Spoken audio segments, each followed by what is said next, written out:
High, this is Dugong Dugong Dutta, the mocking monk. দেখো কোথায় এসেছি।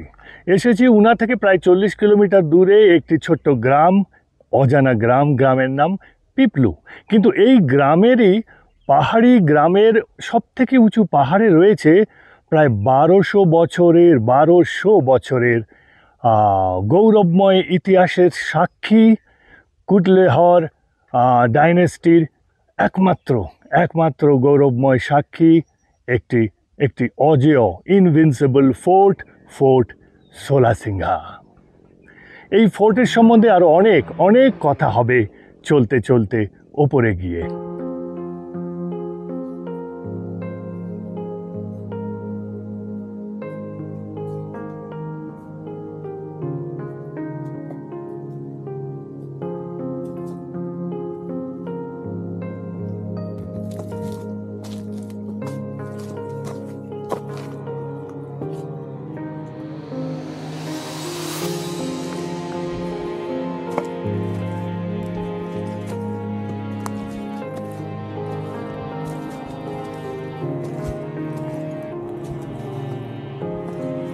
প্রথম 1 কিলোমিটার পুরো ঘন জঙ্গলের মধ্যে দিয়ে বেশ বেশ খাড়া ছিল, চড়াই ছিল।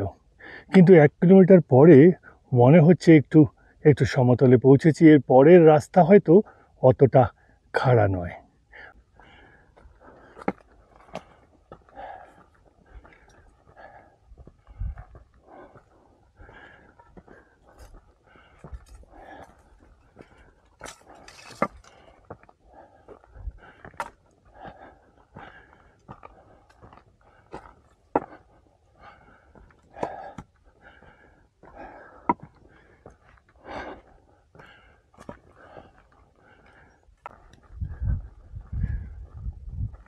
ওই ওই দেখা যাচ্ছে সেই ফোর্ট বা কেল্লা, খুব উঁচু। এখান থেকেই মনে হচ্ছে বেশ উঁচু, একদম গর্বের সঙ্গে দাঁড়িয়ে আছে কুটলেহর ফোর্ট, সোলাসিংহা ফোর্ট বা পিপলিকা ফোর্ট, যাই বলো। কিন্তু কেমন যেন ইউরেকা বলে চিৎকার করতে ইচ্ছে করছে। সেই বন জঙ্গলের মধ্যে দিয়ে ট্রেক করে শেষমেশ পেলাম সেই অজেয় ইনভিনসিবল ফোর্ট বা দুর্গ। এই পাহাড়ের একদিকে রয়েছে উনা শহর, ওই দূরে নিচে দেখা যাচ্ছে উনা শহর। আর ঠিক এই কেল্লার ডান দিকে নর্থের দিকে রয়েছে হামিরপুর, এবং হামিরপুরের পর সেই সেই হিমালয়ের চূড়া দেখা যাচ্ছে। কোনো কোনো চূড়ার উপরে দেখা যাচ্ছে বরফের ছটা। এখানে দাঁড়িয়ে অদ্ভুত অদ্ভুত অনুভূতি হচ্ছে। আজ আকাশ ভীষণ ভালো, সেই সঙ্গে ভালো ওয়েদার। হ্যাঁ, একটু মেঘ, হালকা মেঘ নিচে দিয়ে চলে যাচ্ছে। আর এই উঁচুতেও রয়েছে কাশবন, যদিও সেগুলো এখন প্রায় শুকিয়ে গেছে। আজ আমার সঙ্গে রয়েছে প্রহ্লাদজি আমার ক্যাব ওনার, ক্যাব ড্রাইভার এবং আমার গাইড। যদিও প্রহ্লাদজি নিজেও প্রথমবার এখানে এসছে। प्रहलाद जी, आप इससे पहले कभी इधर आए हो? पहले तो नहीं आया सर, कभी नहीं आया। सर। तो आज आपको कैसा लग रहा है पहली बार आते हुए? बहुत अच्छा लग रहा है सर। ये आप ही का इलाका है और हाँ। आप नहीं आए?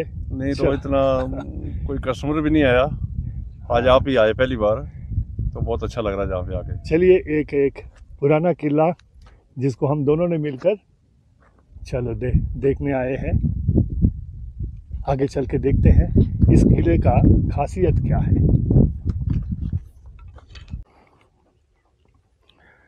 এই কেল্লার প্রাচীরের নিচে দাঁড়িয়ে নিজেকে ভীষণ ছোট, ভীষণ নগণ্য লাগছে। কি গর্বের ইতিহাস, 1200 বছরের ইতিহাস। অথচ কি অবহেলায় আমাকে খুঁজে বের করতে হচ্ছে এত বড়, এত গৌরবময় একটি কেল্লা, একবারে পাহাড়ের উঁচুতে। এবং সত্যি এই ঢাল থেকে উঠে এই এই কেল্লায়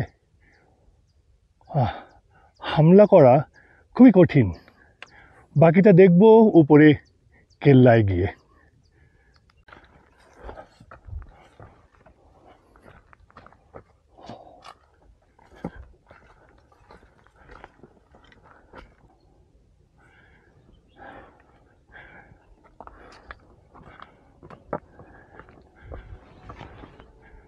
দূরে দেখা যাচ্ছে কেল্লার আরও একটি অংশ।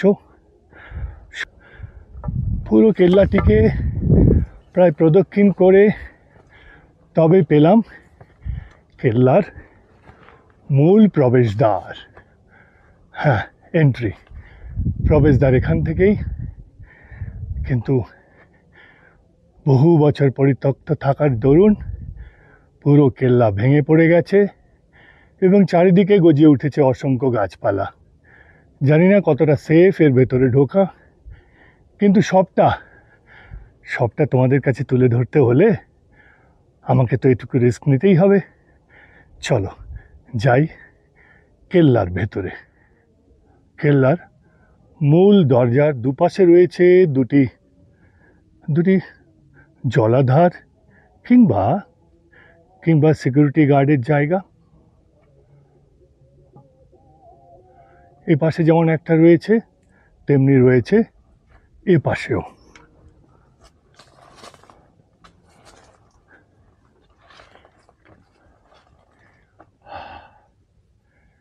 বুঝতে পারছ কি সুন্দর, কি অদ্ভুত, কত উঁচু এই কেল্লা।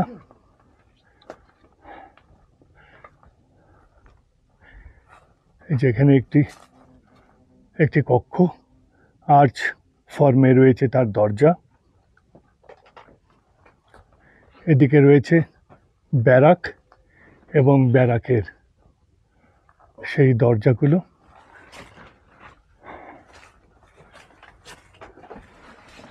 না, শুধু ব্যারাক নয়, এখানে দেখো এই যে ফুটোগুলো রয়েছে, এখান থেকে দেখা যাবে নিচে। শুধু দেখা যাবে নয়, এখান থেকে সমস্ত অ্যাঙ্গেলগুলো দেখো এক একটা। এখান থেকে দেখা যাবে শত্রুপক্ষকে, তাদের ওপর গোলাবারি বা বন্দুক চালানো যাবে। এমনকি কিছু জায়গা আছে যেখান থেকে গরম জল বা গরম তেল ঢেলে দেওয়া হতো শত্রুপক্ষের উপর, যারা চেষ্টা করবে এই ফোর্টে ঢোকার। এইদিকে তলায় রয়েছে একটা গভীর গর্ত, আন্ডারগ্রাউন্ড কোনোই, তবে এটা কুয়ো বা জলাধার হতে পারে, সেরকমই মনে হচ্ছে। দেখাচ্ছি তোমাকে, এই দেখো। হ্যাঁ, আর এদিকে রয়েছে আবার একটি দরজা, বুঝতে পারছি না কিসের। এখান থেকে দেখা যাবে তলায়, পাহাড়ের নিচে অনেক দূর পর্যন্ত। হয়তো সার্ভিলেন্সের জন্য ছিল এই জায়গা। চলো আরো ভেতরটা দেখি আর কি আছে এই কেল্লায়।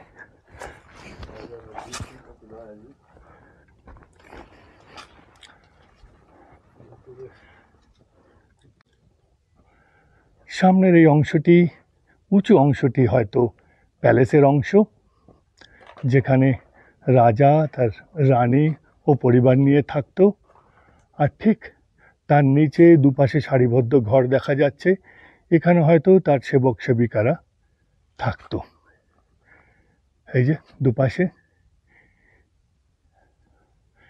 উপরেও রয়েছে ঘর যেগুলো অনেকটাই ভেঙে পড়েছে, কিন্তু এখনো রয়েছে ঘর, একাধিক ঘর উপরে রয়েছে। এপাশে ওপাশে দুপাশেই এখন সব গাছপালা সেই জায়গা দখল করে নিয়েছে।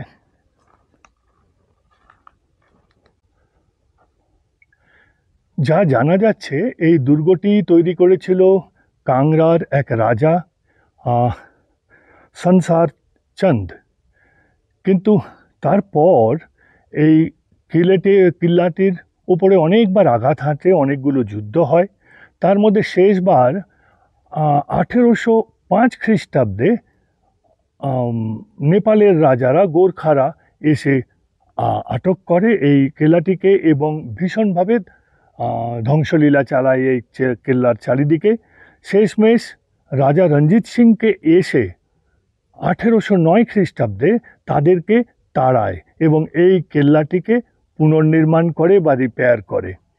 তারপর থেকেও কিন্তু কুটলেহারের রাজারা এখানে ছিল ব্রিটিশ পিরিয়ডেও একটি প্রিন্সলি স্টেট হিসেবে। 1957 খ্রিস্টাব্দে এটি ভারতবর্ষের সঙ্গে বিলয় হয় বা অ্যামালগামেশন হয় বাকি সমস্ত প্রিন্সলি স্টেটের মতোই। তাহলে বুঝতে পারছো এটির আসল ইতিহাস 750 খ্রিস্টাব্দে। 750 খ্রিস্টাব্দে কুটলেহর ডাইনেস্টির শুরু হয়, তবে পুরনো ইতিহাস খুব একটা নেই। যেটা পাওয়া যায় 11th সেঞ্চুরিতে জয় সিং নামে একজন, সে খুব খ্যাতি লাভ করে, এই অঞ্চলটিকে প্রচুর প্রগতি করে এবং তার সাম্রাজ্যের বিস্তারও করে। তাই 11 খ্রিস্টাব্দ থেকে অনেক ঐতিহাসিক জিনিস পাওয়া যায়, কিন্তু তার পুরনোটা পাওয়া যায় না। তাহলে বুঝতে পারছো 1200 বছরের ইতিহাস জড়িয়ে রয়েছে এই অঞ্চল জুড়ে। হয়তো তার মধ্যে প্রায় 300-400 বছরের ইতিহাস রয়েছে এই কেল্লার ইটে সুরকি বালিতে, যেটা এক্সপ্লোর করতে এসেছি আমি, Dugong Dutta, the mocking Monk.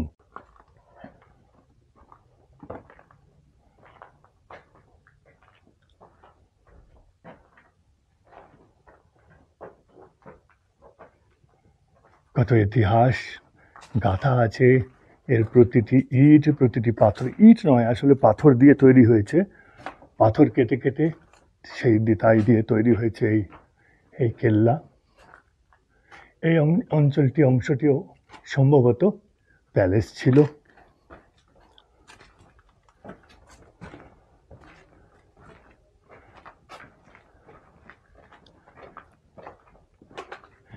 দেখি একটু ওপরে ওঠার চেষ্টা করছি, সেখান থেকে তোমাকে একবার বার্ডস আই ভিউ দেব সম্পূর্ণ কেল্লার।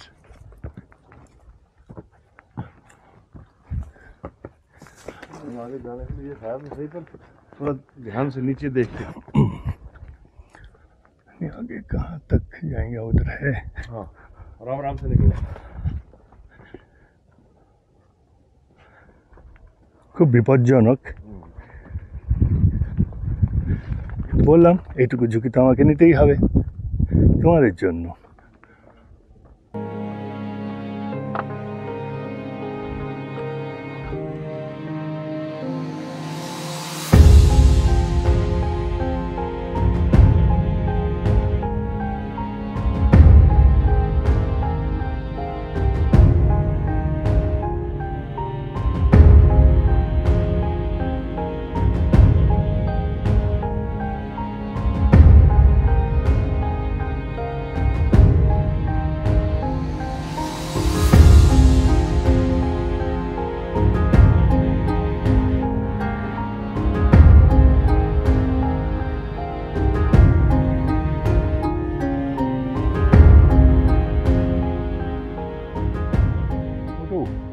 ছোট রাজ্য হওয়া সত্ত্বেও এরা কিন্তু 3টে বড় যুদ্ধ করেছে। প্রথম যুদ্ধটি 1337 খ্রিস্টাব্দে মোহাম্মদ বিন তুগলকের এগেনস্টে, তারপরে 1398 খ্রিস্টাব্দে তৈমুর লংয়ের সঙ্গে, এবং শেষ যুদ্ধ হয়েছিল 1556 খ্রিস্টাব্দে আকবরের সঙ্গে। কেউ কিন্তু এই রাজ্য বা এই কেল্লাকে পুরোপুরি অধিগ্রহণ করতে পারেনি। তাই বলা হয় এই কেল্লাটি ইনভিনসিবল, অজেয়। আর এরকম একটা ইতিহাস, এর সাক্ষী এই কেল্লাকে না দেখে চলে যাব? উনা একটি নতুন ট্যুরিস্ট ডেস্টিনেশন হতে পারে, আর তার সবথেকে উল্লেখযোগ্য দেখার জায়গা হচ্ছে এই কেল্লাটি, কুটলেহার কেল্লা, বা এখন লোকে বলে সোলাসিঙ্গা ফোর্ট। সোলাসিঙ্গা কেন না সুতলেজ এবং এবং এবং ব্যাস নদীর মাঝখানে রয়েছে 16টি পাহাড়ের চূড়া আর তার সব থেকে উঁচু চূড়ায় রয়েছে এই এই কেল্লাটি।